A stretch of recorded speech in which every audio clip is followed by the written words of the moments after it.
Hi అండి. మనం ఎప్పుడు వైట్ ఇడ్లీ చేసుకుంటూనే ఉంటాం కదా! ఒకసారి మిల్లెట్స్‌తో కూడా ట్రై చేశాను నేను. ఎలా వస్తుందో చూద్దాం అని చెప్పి. చాలా వచ్చింది.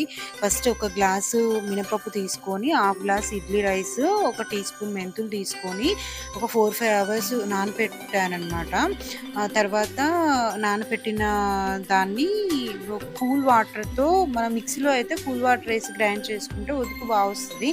గ్రైండర్ ఉంటే మనం అందులో కూడా వేసేసుకోవచ్చు.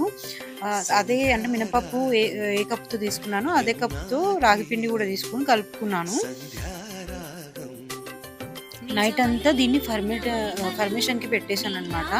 ఎంత బాగా ఫర్మెంట్ అయిపోయింది చూసారా? తర్వాతకి ఒక కొంచెం ఉప్పు, వాటర్ పోసేసుకొని ఇడ్లీ చేసుకున్నాను. ఇడ్లీ అయితే ఎంత టేస్ట్ ఉందంటే అసలు పిల్లలు చాలా ఇష్టంగా తిన్నారు. మీరు కూడా ట్రై చేయండి. ఇడ్లీ రాగి ఇడ్లీ అనే కాదు, మనం ఇదే ప్లేస్‌లో జొన్న పిండి వేసుకోవచ్చు, ఓట్స్ కూడా వేసుకోవచ్చు. చాలా టేస్టీగా ఉంటుంది. నార్మల్ ఇడ్లీస్ కంటే కూడా ఇవి కొంచెం ఫ్లఫీగా అనిపించాయి నాకు. నార్మల్ ఇడ్లీ రవ్వ రవ్వగా ఉంటాయి కదా! ఇది అలా కాకుండా మంచిగా ఉందనమాట సాఫ్ట్‌గా. అదే పిండితో దోస కూడా ట్రై చేశాను. దోస అయితే వెరీ క్రిస్పీగా ఉందనమాట.